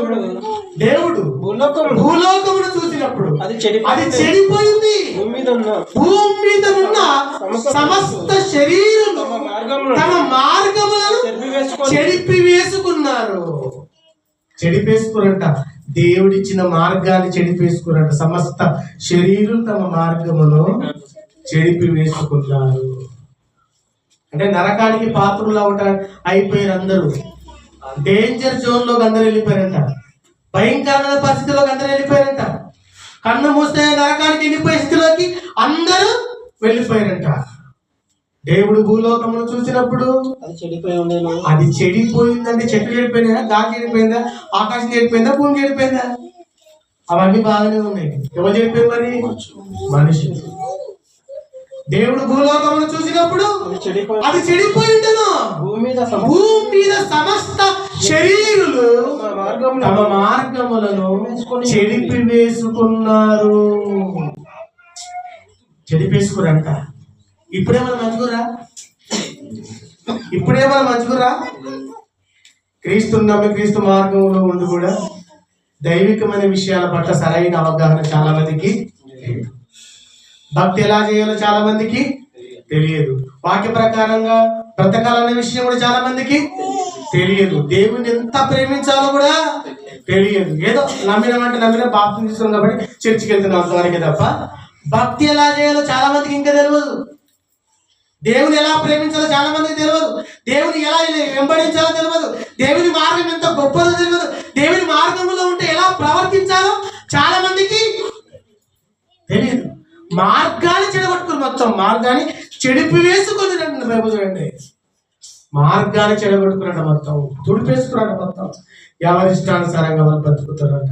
అటువంటి భయంకరమైన పరిస్థితుల్లో 120 సంవత్సరాలు దేవుని వాక్యాన్ని ప్రకటించింది ఎవరైనా? నోహు గారు. ఎంతకాలమా? 120 ఏళ్ళు ప్రకటించిన దేవుని వాక్యం 7 మంది మాత్రమే మారుమనసు పొంది ఓడలోకి వెళ్ళిందంట. ఇప్పుడు ఎంతమంది మారుమనసు ఉంటారు భూమి మీద? నోహు దినములు ఉన్నట్టుగా మనిషి కుమార్ దినములు కూడా ఉంటారని చెప్పాడు. నోహు దినములు మనుషులు ఎలా ఉన్నారో క్రీస్తు రాకడలో కూడా అలాగే ఉంటారు. అర్థమైందా మీకు? నోహు దినములు ఎలాగుండే? తినుచు త్రాగుచు పెళ్లిని చేసుకుంటూ ఇల్లు కట్టుకుంటూ చుట్టాలింటికి వాళ్ళు వీరింటికి వాళ్ళు వెళ్తూ హ్యాపీగా బ్రతుకుతూ తింటూ త్రాగుతూ తిన్న తర్వాత లేచి ఆడుతూ. బాగా తిన్నాక ఏమనిపిస్తుంది? కొద్దిసేపు ఆడాలనిపిస్తుంది. నోహు దినములు అలాగే ఉందంట. అలాగున్న దినాల్లో కూడా 120 సంవత్సరాలు దేవుని వాక్యం చెబితే 7 మంది మారినట్ట. మరి ప్రపంచ వ్యాప్తంగా ఈ రోజు 350 కోట్ల మంది వీళ్ళంతా నకిలీలే, ఒరిజినల్ కాదు. అంత బంగారంలా కనబడుతుంది కానీ అంత బంగారమేనా? బంగారం ఒక సైడు, రోడ్డు కూడా ఒక సైడ్, కుప్ప పోయింది. లేదు గుర్తుపడతారా అసలు మీరు? గుర్తుపడతారా? సేమ్ టు సేమ్ కలర్ అలాగే ఉంటుంది. ఇక్కడ బంగారం కుప్ప, ఇక్కడ రోడ్డు గోల్డ్ కుప్ప, ఇంత కుప్ప పోయేది. దూరంగా చూడండి సేమ్ కనబడతాయి. బంగారం నీళ్ళు తప్పితే సేమ్, అది సేమ్ కనబడుతుంది. 50 రూపాయల నెక్లెస్ అలాగే ఉంటుంది, 1,50,000 నెక్లెస్ కూడా సేమ్ అలాగే ఉంటుంది. ఎలా గుర్తుపడతాం? అవసరం దగ్గరికి వెళ్తే అర్థమవుతుంది. కొంతమంది పట్టుకుంటే గుర్తుపడతారు, కొంతమంది రాసి గీకి గుర్తుపడతారు. ప్రపంచంలో 350 కోట్ల మంది అంత క్రైస్తవులే, అందరు దేవుని నమ్మిన. ఇందులో ఎంతమంది ఒరిజినల్, ఎంతమంది నకిలీలు అనేది మనం గుర్తుపట్టలే. వీళ్ళను అందరు ఆదివారం చర్చికి వెళ్ళిపోతారు, మరి క్రమం తప్పకుండా వెళ్ళిపోతారు అందరు. కానీ ఇందులో ఎంతమంది ఒరిజినల్, ఎంతమంది గట్టి గింజలు, ఎంతమంది దేవునికి ఇష్టలు, ఎంతమంది నిజంగా దేవుని ప్రేమించేవారు, ఎంతమంది దేవుని వాక్యాన్ని వెంబడించేవారు, ఎంతమంది వాక్యాన్ని గౌరవించేవారు, ఎంతమంది మరియమ్మ తల్లిలా త్యాగం కలిగిన వారు, ఎంతమంది మరియమ్మ తల్లిలా దేవుని ప్రేమించేవారు అనేది ఆలోచిస్తే అది మనకు అర్థం కాదు. అందరు దేవుని పిల్లలైతే అందరూ నిజంగా మారు మనసు ఉన్నోళ్ళు గారు. ఏమని మన కళ్ళ ముందు కనుకుంటున్నదంతా బాగా అందరూ అనుకో. అందుకే ఇంకా పాట రాదు, వాక్యం రాదు. వీళ్ళకి ఎందుకు రాదు తెలుసా? ఏమన్నా దేవుని నమ్మకం ఎన్ని ఏళ్ళు అంటే 10 ఏళ్ళు అయితే ఒక పాట వార్త చూడకుండా వచ్చే పాటే చక్కవాడు, తప్పులు వాడదానికి వచ్చే పాటే చక్కవాడు. ఇవి ఎంతకాలమే దేవుని నమ్మకం 15 ఏళ్ళు పెట్టుకున్నాం. 15 ఏళ్ళ నుంచి స్కూల్కి వెళ్ళిన స్టూడెంట్ ఎల్కేజీలో ఉన్నాక ఆ స్కూల్లో నుంచి కూడా లోపల నేను దండం పెడతాను బాబు వెళ్ళిపోవాలి. ఎందుకు? నీ వల్ల మా స్కూల్కు బ్యాడ్ నేమ్ వస్తుంది. వద్దు, నీకు ఆలు వస్తలేవు. ఇన్ని సంవత్సరాల ఇంకా నువ్వు ఎల్కేజీలో ఉన్నావు కాబట్టి నువ్వు మాకు అవసరం లేదు, మీ ఫీజు కూడా మాకు అవసరం లేదని స్కూల్కి వెళ్ళి బయటికి పంపించి ఇలా సంఘాన్ని నిలబెట్టాలి. అందరి సంఘంలో అందరు నిలబెట్టి అమ్మా 2 నిమిషాలు దేవుని చెప్పండి. ఏం చెప్తుంది కదా మనకు? ఏం చెప్తుంది? 4 చదువుతుంటుంది, బిక్కు మనం ఒక చూస్తుంది. ఎన్ని ఏళ్ళైనా నమ్ముకొని 15 ఏళ్ళ 15 ఏళ్ళలో 15 మాటలు చెప్పు. వయసు కోసం సంవత్సరానికి ఒక మాట అయినా సరే 15 మాటలు కూడా చెప్పలేవా రక్షకుని కొరకు? రాదయ్యా, నేను చదువుకున్నాను, నాకేమవుతుంది. మరి ఆదివారం ఎందుకు పోతున్నావు? చెవులు లేవా? చెవులు పనిచేయట్లేదా? ఇంటలేవా? చదివే రావాలా? విన్నట్టుగా అప్పగించడానికి చదివే రావాలా? అమ్మ చెవులు ఉంటే చాలు. ఇంటే ఇన్నదాని హృదయంలో పెట్టుకొని ఇన్నదాని ఇతరులకు ప్రకటించడానికి నోరు కావాలి, వినడానికి చెవులు కావాలి. చదువే అవసరం. కొంతమంది చదువుకున్న వాళ్ళు ఉంటారు, వీళ్ళు కూడా దేనికి ఉపయోగం ఉండదు. సంఘంలో ఉపయోగం ఉండదు, బయట ఉపయోగం ఉండదు. మళ్ళీ మనసు దుడ్డేలా కనబడతారు బయటగా. పుష్టికి ఇట్లా కనబడతారు. ఏం లాభం? పుష్టికి దుడ్డేలా ఉంటుంది. వాళ్ళు ఎవరికి ప్రయోజనం? నేను చూసుకొని డబ్బులు వాళ్ళ సంఘానికి కానీ క్రీస్తు కానీ ఎటువంటి ప్రయోజనం లేదు. పోయి స్టేజ్ నువ్వు పాట పాడుతున్నావా, లేకపోతే చేస్తున్నావా, లేకపోతే ఏదైనా నేను సహకరిస్తున్నావా అంటే ఏ ప్రయోజనం లేకపోతే ఏం లాభం చెప్పండి? ఇన్నేళ్ళ క్రీస్తులోకి వచ్చి ఇంతకాలమే క్రీస్తులు వెంబడించి ఇంతకాలంలో కూడా క్రీస్తు కొరకు మనం మాట్లాడలేని స్టేజ్లో ఉన్నామంటే ఎంతకాలం ఉంటాం? మరి ఇలాంటి వాళ్ళ ప్రయోజనం ఉందంటారా? ప్రయోజనం ఉందా? మీరు బాగా ఆలోచించండి. ప్రయోజనం లేదు. ఆయన ప్రపంచ ప్రజలందరి పాపములు ఆయన భుజముల మీద వేసుకోవటానికి భూమి మీదకి వచ్చిన పుణ్యాత్ముడు.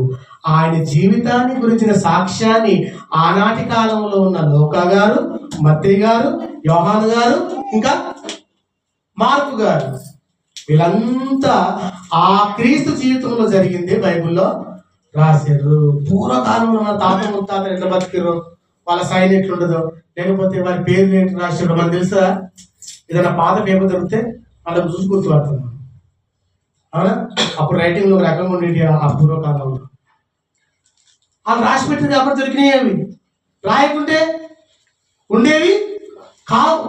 మరి మత్తయ్య గారు రాయటకు పూనుకోకపోతే ఈరోజు గ్రంథస్థంగా ఉండేదా? లూకా గారు రాయటకు పూనుకోకపోతే క్రీస్తు జీవిత చరిత్ర లోకా సువార్తలో ఉన్న ఈ మాటలన్నీ కూడా ఆ రోజు కల్లారు చూసారు కాబట్టి రాసిరాళ్ళు. అవునా? మార్కు గారు అంతే. నీలా మతి మరిపోవాలంటే రాస్తున్నా, నీలా యాద మర్చిపోతావు. ఇంట్లో ఏ వస్తువు మర్చిపోవు, ప్రార్థనలు ఏం మర్చిపోతావు, అన్నీ దేవునికి సంబంధించిన మర్చిపోతావు. నువ్వు ఇంట్లో ఏది మర్చిపోవు. అప్పుడు ఎప్పుడు గుర్తుపెట్టు, అప్పిష్టం ఉంటుంది వాళ్ళు చచ్చిందా గుర్తుపెట్టుకుంటావు. కనవ డబ్బులు అడుగుతావు, వసూలు చేసిందా కింద. కానీ క్రీస్తు మాటలైతే, దేవుని పాటలైతే, సంఘంలో కార్యక్రమాలు అయితే, సంఘంలో జరిగే కార్యక్రమాలు అయితే, ఆరోగ్యం సంబంధించినవి అయితే మర్చిపోతాం. రావు. అవునా? ఎక్కడుంది నీ ఆసక్తి? ఎక్కడుంది నీ ఆలోచన? ఎక్కడుంది నీ మనసు? ఏం ఆలోచిస్తున్నావు? మనం జాగ్రత్తగా ఆలోచించండి. ఆలోచించండి. ఉపయోగకరంగా ఉండాలి, దేవునికి ఉపయోగకరంగా. కాలమును బట్టి చూస్తే మీరు ఇప్పటి బోధకులుగా ఉండాలని బైబిల్ పత్రికలో. కాలాన్ని బట్టి చూస్తే నిలబడి వాకింగ్ చెప్పాలి. కానీ పాట వాడిని కూడా వస్తలేదు. ఎందుకంటే ఎక్కడును వాళ్ళని వాడితే నువ్వు నవ్వుతుంటావు. ఏం రాలేదు, ఈయనకి ఏం రాదు అసలు. ఇలా వాడింది అనుకో, కింద వచ్చి ఏం చేస్తాడు? ఇలా ముసి నాగేటోళ్ళు ఎప్పుడైనా గుర్తుపెట్టుకోండి, వాళ్ళు కూడా రానున్నాడు. దేవునిలో వానికి ఓనమాలు రానోడు ఏం చేయడానికి సిగ్గుపడతాడు. ఇంకెవరైనా చేస్తుంటే ఏం చేస్తాడు? ఇట్లాంటి వీళ్ళ వల్ల దమ్మిడి లాభం ఉంటుంది దేవునిలో. గుర్తుపెట్టుకుని బాగా నవ్వడం కాదు, ఎదుటి వారితో పోటీ పడడం నేర్చుకోవాలి. నవ్వుతే నీకేమొస్తుంది? నవ్వుతే ఎదుటి వారితో పోటీ పడటానికి ప్రయత్నం చెయ్యాలి. ఎదుటి వారిని ఎంకరేజ్ చేయాలి. పోను మేము సింగర్ అన్నా నీకే, నీకు సపోర్టే కొట్టే కదా. ఏమా ఇప్పుడు నువ్వు మంచిగా వాడితేనే వాడు ఎట్లా వాడితే నాకు సత్యానికి అర్థం. నీకు గుడ్డిస్ ఉంది, నీకేం రాదు. నువ్వు ఆంటీ నవ్వుతున్నావు అంటే అర్థమైంది కదా. మీరు అర్థం చేసుకోండి. రాను ఎట్లున్నాను మౌనం ఉండి నేర్చుకోవడానికి ప్రయత్నం చేయాలి. క్రీస్తులో ఏదో రకంగా వాడబడటానికి కదా ఈ స్థలానికి వస్తున్నాం. క్రీస్తులో ఏదో రకంగా ఉపయోగపడటానికి కదా స్థలానికి వస్తున్నాం. కన్యక గర్భవతి అయి కుమారుని కన్నది. ఆమె జీవితాన్ని దేవునికి సమర్పించి జీవితం ధన్యం చేసుకుంది. మరి నువ్వు 20-30 ఏళ్ళు ఏమో నీకు కింద కనబడుతున్నాయి, బయటికి ఏమో ఏం లేదు. ఏమందా? ఒక మరియమ్మ తన జీవితాన్ని చేసింది యేసుక్రీస్తు కోసం. ఒక లూకా తన బ్రతుకుని మొత్తం ఇచ్చింది యేసుక్రీస్తు కోసం. మత్తయి గారి జీవితాన్ని ఇచ్చేసింది ఆయన కోసం. మార్కు గారు తన జీవితాన్ని ఇచ్చేసింది ఆయన కోసం. మరి ఇచ్చిన వాళ్ళందరూ కనబడుతుంది కాబట్టి నువ్వేమిస్తావు? దాచుకొని తింటావు తప్ప ఎవరికి ఏమో. దాచుకొని దీన్ని చచ్చిపోతావు తప్ప ఎవరికి దమ్మిడంతా పెట్టే ఆలోచన నీకు ఉండదు. వాళ్ళు బ్రతుకునిచ్చిరంట, జీవితాలు ఇచ్చేసిరంట, మొత్తం బ్రతుకుల్లో ఇచ్చేసిరంట. బరబ్బైతే తన భూమిని అమ్మిన వెల తెచ్చి ఎక్కడ పెట్టినట్ట? అపోస్తుల పాదముల యొద్ద పెట్టేసినట్ట. అమ్మిన వెల తీసుకొచ్చి అపోస్తుల పాదముల యొద్ద పెట్టినట్టు. క్రీస్తు విలువ అర్థమైతే ఆయన గురించి ఏదో ఒకటి చేయాలనే ఆలోచన నీలోకి వస్తుంది. ఆయన విలువనే తెలియకపోతే నువ్వేం చేస్తావు చెప్పు? క్రీస్తు విలువ మరియమ్మకు అర్థమైంది, ఎలిజబెత్కి అర్థమైంది, యోహాను గారికి అర్థమైంది, మార్కు గారికి అర్థమైంది, మత్తయి గారికి అర్థమైంది, ఇంకా మోషే గారికి అర్థమైంది, ఇంకా అంతమందికి యేసేపు గారికి కూడా అర్థమైంది. మరి నీకెప్పుడు అర్థమవుతుంది? ఇంకా ఆదివారం వచ్చి పది అర్థమవుతుందా? వింటున్నావా? చెవి గలవాడి మాటలు వినుగాక అంటే ప్రకటన గ్రంథం లాస్ట్లో చెవి గలవాడి మాటలు వినుగాక అన్నాడు. ఏదో రకంగా ఉపయోగకరంగా ఉండాలి. ఎప్పుడు ఎవరు చచ్చిపోతారు ఎవరికి అర్థం కావట్లేదు కదా. అర్థం చేసుకోండి, బహు జాగ్రత్త కలిగి జీవించండి. క్రీస్తుకు తన జీవితాన్ని అర్పించిన మరియమ్మ వాళ్ళని చూసి మనము వారి మార్గంలో ఉంది ఉన్నతంగా ముందుకు వెళ్ళటానికి ప్రయత్నం చేస్తాం. ఎందుకంటే క్రీస్తు వచ్చింది ఒక్కరి కోసం, ఆ సర్వ మానవాళి అందరినీ వెలిగించడానికి వచ్చింది. ఆ క్రీస్తుని ధరించుకున్న నీకు నీవే వెలిగిపోతే కాదు, నువ్వు కూడా ఏం చేయాలి? అనేకులను వెలిగించాలని. జన్మ నక్షత్రము ఆ నక్షత్రం అయితే నీ జన్మ నక్షత్రంలో నువ్వు కూడా వెలగాలి. నువ్వు వెలిగి అనేకులను వెలిగించే పనిలో ఉండాలి. అప్పుడే నిజమైన క్రిస్టమస్ మన కుటుంబంలో జరిగినట్టు. నిజమైన ఆనందం ఎప్పుడంటే మన మనసు పూర్తిగా మారిపోయినప్పుడు, దేవునికి సంపూర్ణంగా మనల్ని మనము సమర్పించుకున్నప్పుడు నిజమైన క్రిస్టమస్ అన్నమాట. కాబట్టి మీరందరూ గుర్తుంచుకోండి, భయభక్తులు కలిగి ఉండండి. పూర్వకాలంలో భక్తులందరూ సిద్ధపాటు కలిగి ఉండి తమ జీవితాలను దేవునికి ఇచ్చినట్టు మనం చూస్తున్నాం. మరి ఈ కాలంలో మనకెందుకు అట్లా లేదని నేను అడుగుతున్నా. మనం కూడా అలాగే ఉండాలి. మరియమ్మలాగా నువ్వు ఉండలేవా? ఎలిజబెత్ లాగా నువ్వు ఉండలేవా? ఎస్తేరు లాగా నువ్వు ఉండలేవా? ఉండాలనుకుంటూ ఉండొచ్చు, కానీ వల్ల కాదు. ఉండాలనుకుంటుంది బైబిల్. అలా ఉంటేనే పరలోకం, అలా ఉంటేనే భక్తురాలి, అలా ఉంటేనే యేసు బిడ్డ, అలా ఉంటేనే క్రీస్తు మార్గంలో ఉన్నట్టు, అలా ఉంటేనే యేసుని వెంబడించినట్టు, అలా ఉంటేనే ఫలితం. వాళ్ళు ఎందుకంటే బైబిల్లో అలా చూసి మనం కూడా ముందుకెళ్ళాలి. ఆమె ఎంత అవమానాలు భరించింది మరియమ్మ, ఎంత అవమానం భరించింది? చాలా అవమానం భరించింది. ఎవరి కోసం భరించింది? మనందరి కోసం. ఒక స్త్రీ త్యాగం ప్రపంచ ప్రజలందరికీ ఒక రక్షకుని అనుగ్రహించిందే. ఆలోచించండి. ఆ రోజు కనుక ఆ మరియమ్మ ఆలోచించినట్టే, ఇంకో రకంగా ఆలోచించినట్టే నా కార్యం ఎలా జరుగుతుందో మన తెలియదు. కానీ పూర్తిగా తన బ్రతుకునే క్రీస్తుకు ఇచ్చింది. ఈరోజు పుణ్యాత్మురాలని, ధన్యురాలని ప్రపంచమంతా మరియమ్మను ధన్యురాలంటున్నారంటే, మరియమ్మను అంత గొప్పగా ఆశీర్వదించిన దేవుడు నిన్ను దీవించలేడా? ఇది ఇస్తేనంత గొప్పగా ఆశీర్వదించిన దేవుడిని దీవించలేడా? మరి నమ్మకమైన దేవుడే కదా. మనం నమ్మకం ఉంటే, భక్తి ఉంటే, భయభక్తులు కలిగి ఉంటే మనల్ని కూడా ఆ స్థాయికి తీసుకెళ్ళగలరు కనుక అలాంటి మంచి మనసు కలిగి జీవిద్దాం, ముందుకెళ్దాం. దేవుడి మాటలు దీవించను కనుక కళ్ళ వచ్చి కళ్ళు మూసుకొని ప్రార్థన చేసుకుందాం. కళ్ళ నుంచి కళ్ళు మూసుకుందాం, ప్రార్థన చేసుకుందాం. ప్రేమ నమ్మకం కలిగిన మా ప్రియ పరలోకపు తండ్రి, మహాగరుడ, పరిశుద్ధుడ, మీకు వందనములు, స్తోత్రాలు నాయన. ఈ ఉదయకాలం ముందు మరొకసారి మీ మాటలు మాట్లాడుకోవడం మీరు మాకు ఇచ్చిన కృపను బట్టి వందనాలు. వచ్చిన బిడ్డలందరినీ కూడా జ్ఞాపకం చేసుకోండి. ఈ డిసెంబర్ మాసంలో చక్కటి పండుగ వాతావరణంలో బిడ్డలందరూ ఉన్నారు నాయన. ప్రభా, ఆ రోజు మరియమ్మ ఆ త్యాగం వెనుక ఉన్న ఈ గొప్ప స్థితిని మేము పరిశీలించాము తండ్రి. ఎందరో ప్రవక్తలు, ఎందరో భక్తులు మీ కుమారుడు రాకడ గురించి చాలా విషయాలు ప్రకటించినట్టుగా మేము చూస్తున్నాము తండ్రి.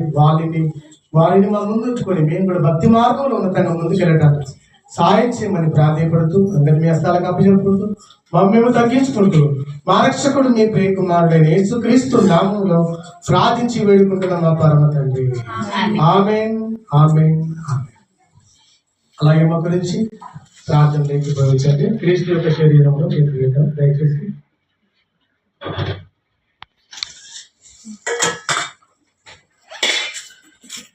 కళ్ళు మూసుకున్నారు. అందరూ మా గురించి ప్రార్థన లేకపోవచ్చు. బాప్తిజం తీసుకున్న అందరూ మోకరియాలి.